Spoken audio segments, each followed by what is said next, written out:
Olá, bom dia então aos meus alunos e alunas da disciplina de Sociologia, certo? Eu estou gravando esse vídeo para falar um pouco sobre o filme que eu passei o trabalho para vocês assistirem, que seria o Jovem Karl Marx. Eu sei que eu ainda não entrei com o conteúdo do marxismo, né, com o conteúdo de Karl Marx, ele está dentro do conteúdo programático da Sociologia. A gente brinca dizendo que é o tripé, né, os três porquinhos da Sociologia no século XIX, que seria, portanto, o Durkheim, que nós vimos, o Karl Marx e o Weber. Só que, introduzindo o conteúdo da Sociologia, a gente estudou um pouco sobre o contexto no qual surge a Sociologia enquanto ciência, né, no meio acadêmico, que é o século XIX, e a gente viu a primeira vez que foi cunhado esse termo Sociologia pelo positivista Auguste Comte, certo? É interessante vocês entenderem que o positivismo foi a primeira forma de sistematização da sociologia, mas no século XIX houve outros autores que foram aprofundando ainda mais esse método. E um exemplo desses autores é o Karl Marx. Embora ele seja muito ressachado na atualidade, muitos não gostam de Karl Marx, até mesmo por conta do comunismo ou do socialismo, que eu afirmo a vocês, esse comunismo, tal como pensado por Karl Marx, nunca existiu na história da humanidade.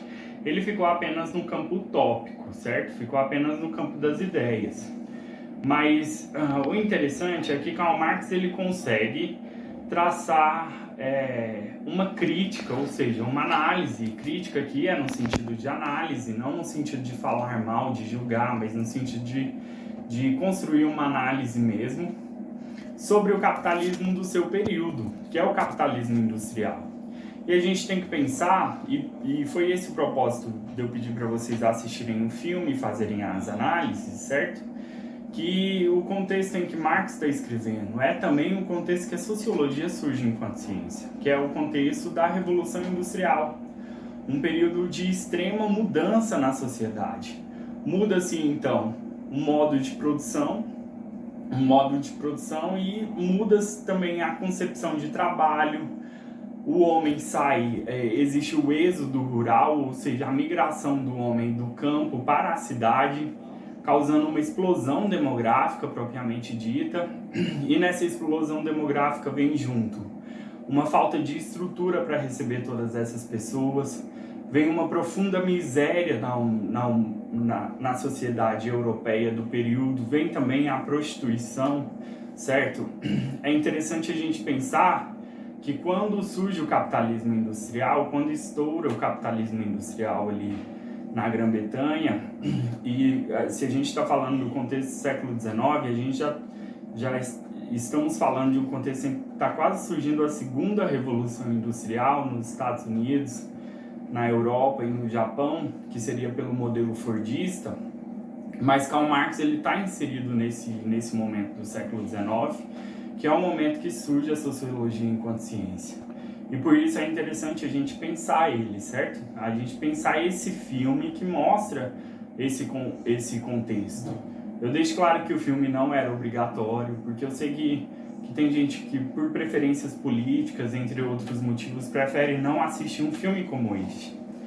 Mas aqueles que não assistiram, eu deixei em aberto para pesquisar algumas resenhas. Eu vou enviar também uma resenha para vocês no GR8 e disponibilizar na mecanografia do colégio para vocês terem acesso e estudar.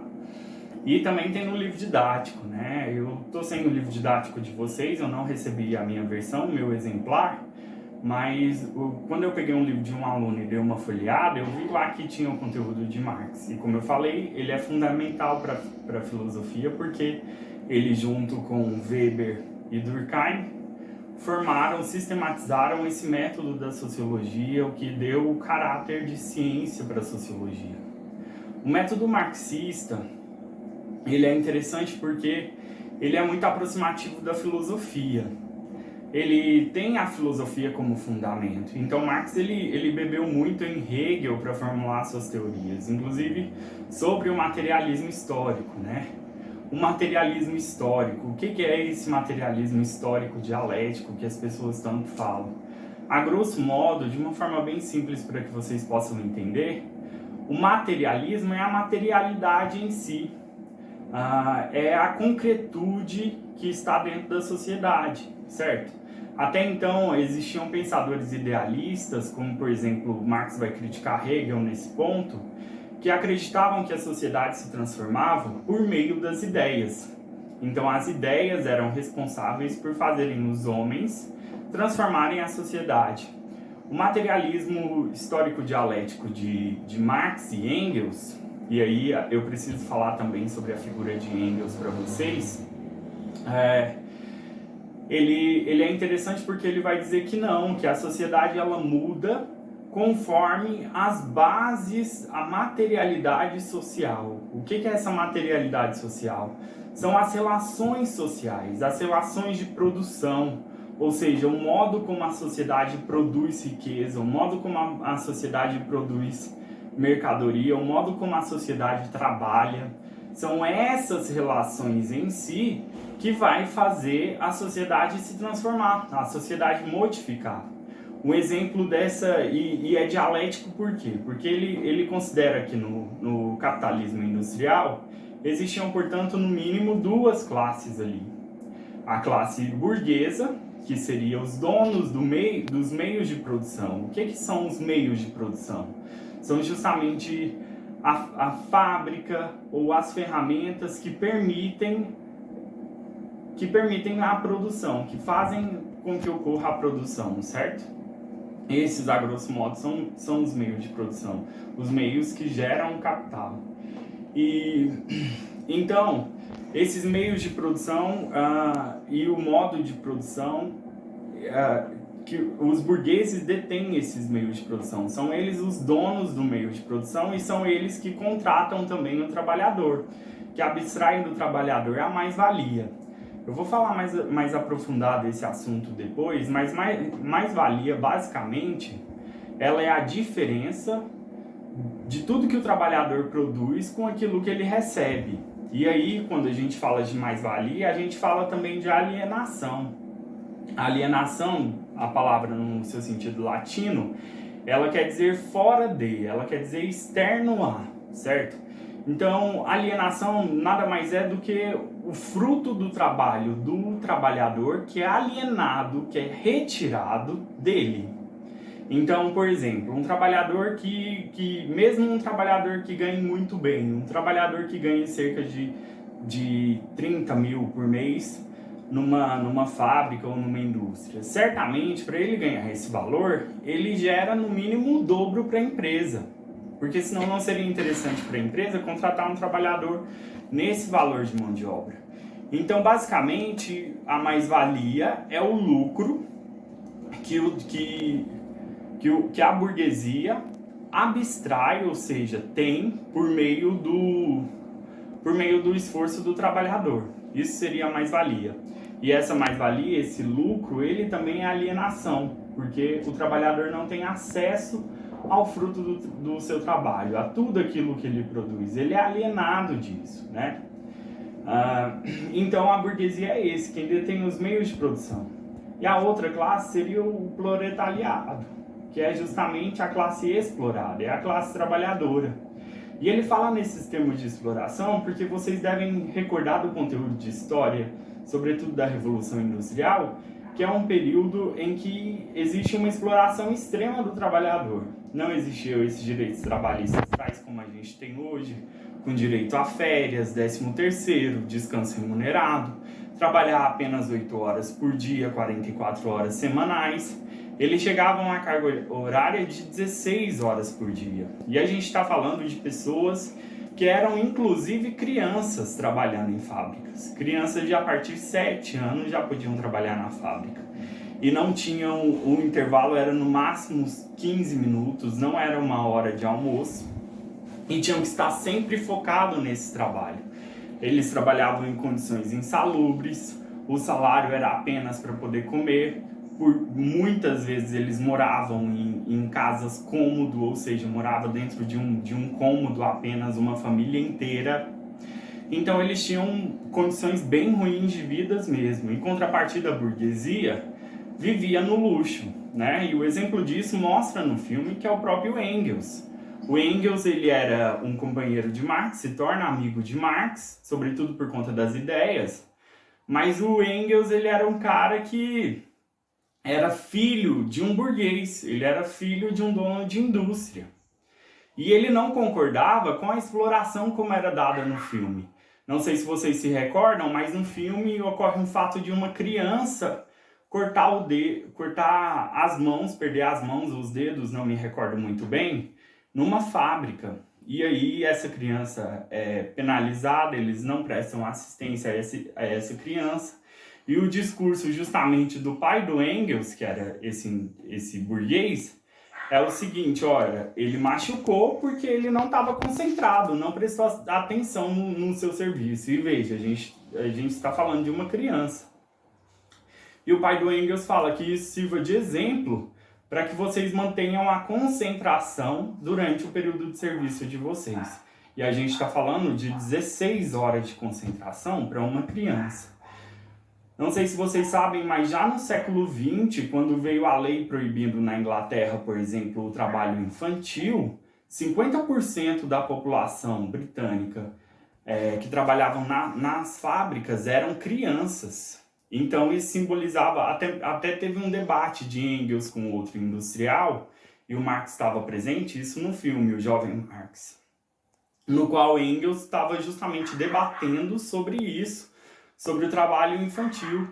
E o burguês, a resposta dele para o Engels foi o seguinte: ora, se eu deixar de contratar crianças, outras empresas farão e lucrarão mais do que eu, porque a mão de obra infantil era a mão de obra mais barata, e a mão de obra de mulheres também era mais barata. Então, o Engels vivia nesse conflito, né? Por um lado, as ideias dele eram contra essa exploração dos trabalhadores, mas por outro lado, o pai dele era um burguês e ele se mantinha dessa forma. O Engels foi importante, inclusive, para o Marx, porque além de colaborar com as ideias de Marx, os dois escreveram alguns livros juntos, o Engels também financiava Marx, né? Como apareceu no filme, Marx ele não pertencia à classe burguesa, ele era da classe operária mesmo. Ele trabalhava produzindo ideias, livros, artigos, e não conseguia se manter. Ele precisava contar com a ajuda de Engels para se manter, né? Então, é interessante a gente ver esse ponto aí também. E o Engels vivia nesse conflito. O que ele esperava era uma sociedade mais justa, e ambos juntos formulam suas ideias. A ideia de vocês assistirem esse filme é justamente vocês entenderem o contexto em que Marx produziu suas ideias, que hoje parecem ideias muito radicais. Na época também eram ainda mais radicais, né? Construir uma sociedade igualitária, né? Ainda mais radical. E radical também no sentido de ir na raiz, né? Porque Marx conseguiu ir na raiz da desigualdade social. Ele conseguiu ir na raiz do problema a partir da sua análise do capitalismo. E por mais que hoje a gente rechace tanto Marx, mas as ideias dele foram importantes para criar-se, digamos, um contradiscurso a essa exploração máxima do trabalhador. Porque o capitalismo, ele é contraditório. Ele é contraditório em que sentido, professor? Ele é contraditório porque, ao mesmo tempo que ele precisa explorar o máximo possível do trabalhador para adquirir dele a mais-valia, ou seja, o lucro, ele também precisa que o trabalhador seja um consumista em potencial. Então, se você explora muito o trabalhador deixa de consumir. E aí a gente tem um colapso, uma crise de superprodução, entende? Então vejam que o capitalismo é esse sistema contraditório. E por meio dessas crises que o capitalismo sofreu, crises que na maioria delas foram crises de superprodução, não foram crises por falta e sim por super, a gente, e também devido às ideias de Marx, né, a gente veio construindo aí uma sociedade que vislumbrasse o trabalhador, de forma que hoje a gente tem leis trabalhistas que resguardam o trabalhador. Por mais que hoje a gente tenha todo um movimento neoliberal no Brasil que tentam tirar essas leis trabalhistas, a reforma da Previdência, isso não só no Brasil, mas no mundo todo, é, a gente sempre tem os direitos da classe trabalhadora aí em voga ainda. Então, por isso que as ideias dele, a luta dos trabalhadores no século XIX e a luta dos trabalhadores também no presente é importante, né? Porque a gente precisa, de fato, reivindicar os nossos direitos, certo? Então, porque somos também cidadãos. Enquanto trabalhadores, somos também cidadãos, temos também direito à vida, à moradia, direito de ir e vir, entre outros direitos. Então, eu passei esse filme para vocês e estou fazendo esse vídeo agora para ajudar vocês a desenvolverem a atividade e também para vocês perceberem o contexto em que a sociologia surge, que é um contexto de mudanças completas na sociedade, certo? A gente sai de uma sociedade que era extremamente, na Idade Média, uma sociedade feudal, e é até interessante para vocês entenderem o que seria o materialismo histórico, né? Porque, segundo Marx, a transição da Idade Média, ou seja, do feudalismo para a Idade Moderna, a sociedade capitalista, vai ocorrer justamente devido à luta de classes. Ou seja, era a burguesia, que era a classe dos comerciantes que estavam se enriquecendo na Idade Média, contra a nobreza, que detinham todo o poder político da sociedade, a nobreza. E isso combinou no quê? Na Revolução Francesa. Essa luta de classes culminou na Revolução Francesa, no qual a burguesia tomou o poder da nobreza, basicamente falando isso. Então isso é só um exemplo de como funciona o materialismo histórico. Ele se dá, então, dialético porque prevê essa contradição da classe burguesa contra a operária, ou da operária contra a burguesa. E no caso da transição do feudalismo para a Idade Moderna, para o capitalismo, a gente vai ter essa luta de classes, mas da burguesia e do povo também, dos camponeses, contra a nobreza. E aí justamente essa luta de classes faz com que a burguesia assuma o poder e a nobreza caia do poder, digamos assim. A nobreza eram os reis, os nobres, os senhores feudais. E aí a gente tem toda uma mudança na estrutura da sociedade, certo? Muda-se, portanto, um modo de produção. Na Idade Média era um modo de produção feudal, baseado no feudalismo, na questão da terra. E na Idade Moderna a gente vai ter um modo de produção capitalista. Então mudou-se devido à luta de classes, mudou-se a sociedade. Então o pensamento de Karl Marx é que a sociedade muda de acordo com as condições materiais, de acordo com as condições econômicas, de acordo com a luta de classes, as condições sociais. Isso é a materialidade. Um outro ponto extremamente importante que eu tenho que falar para vocês é que tem uma fala do Marx no filme que fica muito evidente o que eles pretendiam com a sociologia e a diferença da sociologia com a filosofia. Essa frase do Marx é aquela que ele está conversando com Engels e ele diz: muito mais do que interpretar a sociedade como é o objetivo da filosofia, interpretar, conhecer, compreender a sociedade, o nosso objetivo é conhecer, interpretar, compreender a sociedade para transformá-la. Então a gente vê a necessidade da sociologia e o objetivo de Karl Marx aí. As ideias de Karl Marx, portanto, e Engels, o objetivo delas era a transformação da sociedade. E eles pensavam que precisavam conhecer profundamente, ou seja, analisar profundamente a sociedade capitalista, para então elaborar um novo projeto de sociedade e transformar essa sociedade. Portanto, é daí que eles elaboram então o projeto socialista e o projeto comunista. Que quero deixar claro para vocês que não é a mesma coisa, certo? E ele pensava nisso como, digamos assim, como uma espécie de evolução. A gente está falando do século XIX. No final do século XIX, início do século XX, a ideia evolucionista de Darwin está muito em voga na ciência. E ele pensava na sociedade, numa sociedade que iria evoluir para o socialismo. Ou seja, quando o capitalismo chegasse no seu ápice, e ele diz que o capitalismo chegando no seu ápice ia ser uma desigualdade extrema, uma exploração extrema, uma miséria extrema, a sociedade iria mudar então para um modo de produção socialista, né?